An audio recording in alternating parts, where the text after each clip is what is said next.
vamos lá. Renan, eu queria que você desse um panorama pra gente, depois eu quero entender um pouco mais sobre a criação do partido, quero entender um pouco também do que você já tem de proposta, do que você já tem aí de pensamento para 2026, mas eu também queria entender como que você enxerga esse panorama. Você vê que a direita tá um pouco desestruturada, você vê que, tava todo mundo apostando muito numa possível entrada do Tarcísio, que seria uma figura bem forte, e ele falou, não, eu não vou seguir nisso daí não. Como é que você tá vendo esse cenário? O que a gente chama de direita, você tá falando aqui, é o bloco que é antipetista, né? Se a gente olhar Estamos falando, é isso. É um bloco antipetista, porque falar que é direita, a candidatura do Flávio Bolsonaro, era uma direita em termos nominais, ele é a candidatura hoje do Centrão. O Flávio representa a candidatura, vamos dizer, da máquina política clássica brasileira. Não à toa que ele tá fazendo campanha como tal, ele fica dançando em cima de uns palcos, e ele leva o recall do pai dele. Então o que ele pretende fazer, para fazer um overview de todo mundo? O Flávio, ele usa o sobrenome do pai para captar uma base eleitoral pré-existente, ligada ao pai, é um recall. Só que ele, para diminuir a rejeição, ele usa só o nome Flávio. Então na campanha tá só Flávio, não tem o Bolsonaro para tentar amealhar votos de pessoas de centro, vamos colocar aí. E ele faz uma campanha despolitizada, é uma campanha de despolitização recall. Então é volume, porque você tinha falado no começo, a esquerda tá mais bem estruturada. Ela não está. Na verdade, quem está estruturado é o Centrão. A esquerda, ela tá bem fechada. Se você dá uma olhada, o PT nem tem uma coalizão de partidos de centro/centrão ao redor dele, como ele costumava ter nas eleições de 6, 10 ou 14. O PT tá bem isolado num bloco à esquerda. Então, quando a gente olha, o Flávio representa uma candidatura do Centrão. Com essa candidatura, eu vou colocar despolitizada. Ele não tá falando nada com nada, ele dança e é isso. Ele tenta reduzir, vamos dizer, a rejeição do nome do pai, fazendo esse tipo de construção meio infantil. Eu acho que ele tá tímido até, no sentido de tá aparecendo apareceu pouco, né? ainda, né? Não, pelo contrário, ele tá em campanha. Ele tá... É que assim, ele tá fora do meu algoritmo, então. Graças a Deus. Neymar aparecendo muito aí, tá o Ancelotti vai levar ele pra Copa ou não, aí tá atrapalhando meu algoritmo, os papos sérios. Faz bem pra tua cabeça. Posso ter certeza disso, porque a campanha de retardado, assim. De retardado mental. Umas danças parecendo aquele boneco de posto. E no momento que o pai dele tá preso, quase morrendo, que o país está numa crise política sem precedentes, diante dos maiores escândalos de corrupção da história. Mas por quê? Porque o Centrão faz campanha assim. Você vai pegar políticos clássicos do Centrão, é música e dança, e ele tá em campanha, jatinho pra lá, jatinho pra cá. Ele tava agora em João Pessoa, tava em Rondônia outro dia, e é isso, ele vai ficar fazendo isso, porque o partido dispõe de muita grana. A gente tá falando de um partido com uma estrutura bilionária, que é o PL, fazendo isso.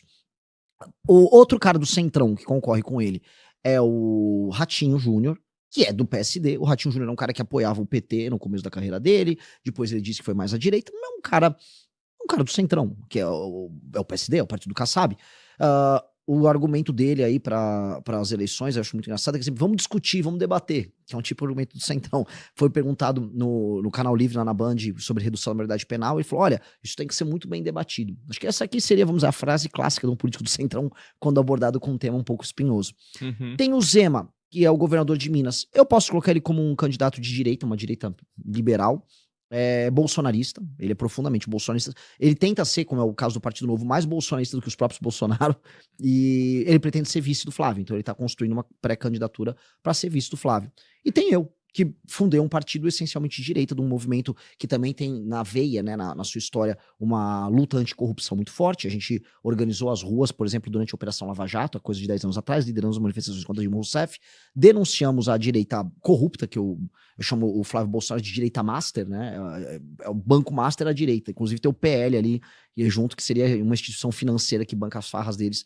E fomos cancelados por muito tempo na direita por falar a verdade, que a esquerda é corrupta no Brasil e a direita também. Então você tem esses nomes que estão postos no jogo aí, e aí que vença o melhor, né? Ou melhor, não é um esporte, né? Que vença quem convencer as pessoas.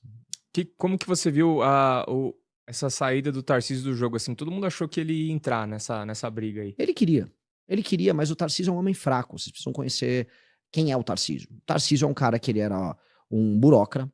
Eu conheci ele, inclusive a primeira vez que eu vi ele foi no começo do governo Temer. Então ele foi levado pela turma do Valdemar para dentro do governo Dilma, ficou no governo Dilma, depois ele foi pro governo Temer, aí foi fazer aquelas PPIs e tal do governo Temer, Disso, ele foi puxado aí sim como ministro no governo do Bolsonaro. Aí o Bolsonaro lançou ele como candidato. Então ele é um cara, vamos dizer, a natureza dele é a de um burocrata. Ele serve o líder em questão. Se o líder é a Dilma, ele serve a Dilma. Se ele é o governo Temer, ele vai servir o Temer. Na época ele serviu o Moreira Franco. Depois o Bolsonaro.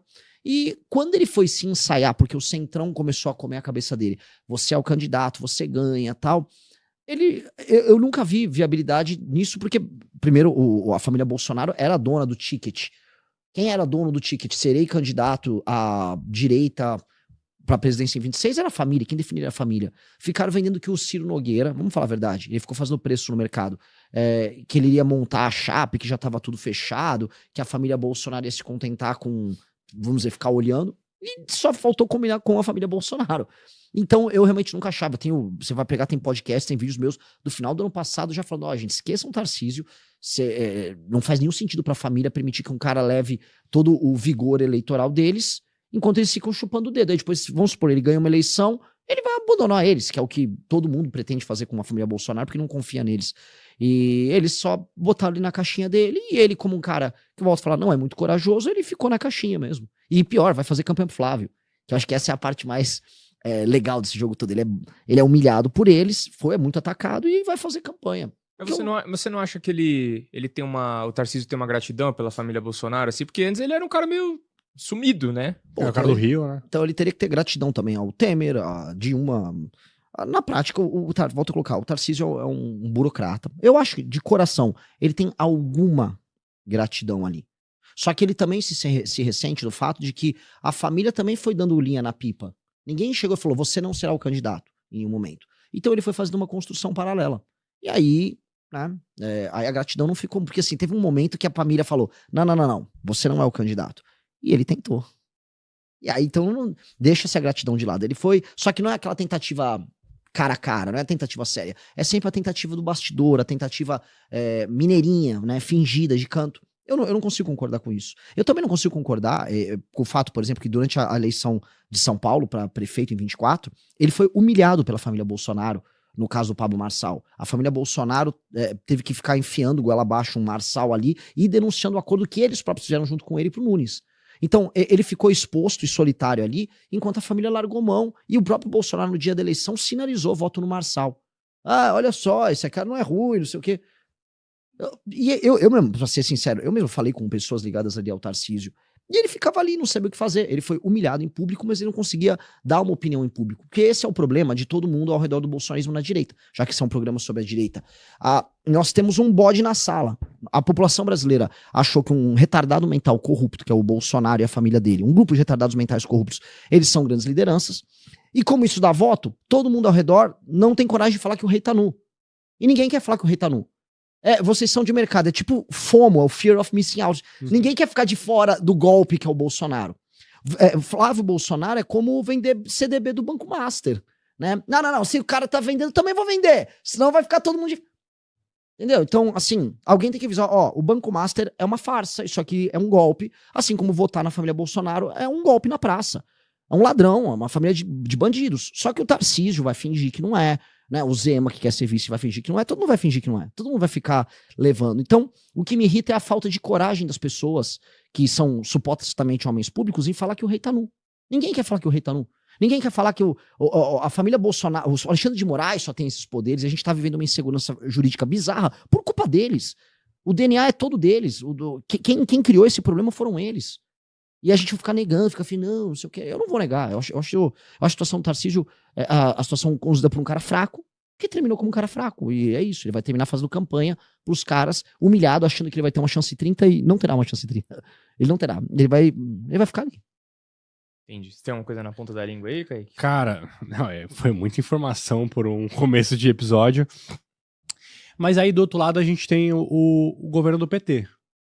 Você acha que a esquerda consegue de novo pegar esse lugar ao sol? Porque, cara, na minha bolha ali parece que é uma rejeição em massa, só que do outro lado também você vai ver os comentários, o pessoal, parece que eles têm uma força muito grande ainda. E a gente nunca sabe o quanto que a gente pode confiar nas pesquisas. Né? Não tô querendo ser teoria da conspiração aqui, mas fica sempre meio, né? A pesquisa hoje mostra um negócio, aí quando chega lá na frente, deu diferente. A pesquisa hoje mostra que tá quase 50-50 pra Lula e Flávio, só que você fala assim, caramba, eu não vi o Flávio quase fazendo nada, o Lula... Ele cresceu bastante, passou dos 30, ele cresceu e, tipo assim, e o Lula tá fazendo tudo que ele tá fazendo, aí ele dá um discurso que ataca a esquerda, mas a esquerda ainda assim ama ele, obrigado Lula por salvar a gente da pobreza. Tipo assim, não entendo muito o que tá acontecendo. Na sua visão, você acha que o PT ainda tem força pra ganhar essa eleição? Eu acho que em condições normais de temperatura e pressão, não só o PT como as esquerdas, não só no Brasil, mas na América Latina como um todo, no mundo em certa medida, elas estão lenhadas. É um momento muito ruim para as esquerdas e o próprio Lula sabe disso. O Lula nem tanto, vamos botar os estrategistas, o Dirceu com certeza sabe disso. Esse é um momento muito ruim para as esquerdas no mundo porque a esquerda perdeu o horizonte histórico. O que é perder o horizonte histórico? O que é o grande projeto de esquerda no longo prazo? É levarmos a uma revolução socialista? O que é? Eles perderam esse horizonte, eles se tornaram establishment em maior parte dos lugares e os movimentos essencialmente populistas, eles são à direita. Na Europa, a eleição do Trump vai nessa linha, e você está tendo uma resposta à direita aqui, para falar no continente, em toda a América Latina.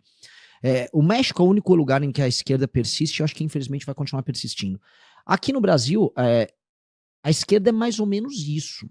Tá? Eles entendem que eles não têm muito para onde ir em termos de desenvolvimento de uma agenda, então eles vão tentar manter o poder e torcer para mudar as correlações de forças, que é o plano do Zé Dirceu.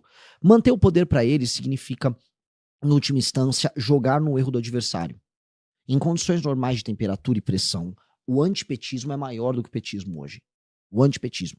Só que o antipetismo capitaneado pela família Bolsonaro, ele não tem vigor, porque ele tem vamos botar aqui, uma alta rejeição nas pessoas conforme elas adquirem um pouco mais de consciência. Então você vai pegar grandes centros urbanos, vai pegar as pessoas mais jovens, as pessoas não compram a família Bolsonaro. Foi esse o motivo da derrota do Flávio em 2022.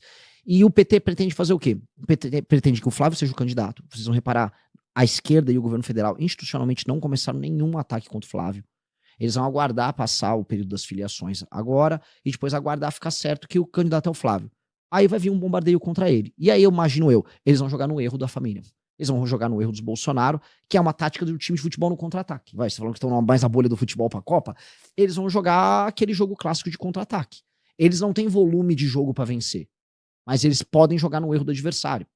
E aí do outro lado, né, os adversários que estão postos aí, pra eles seria muito melhor que fosse justamente um membro da família.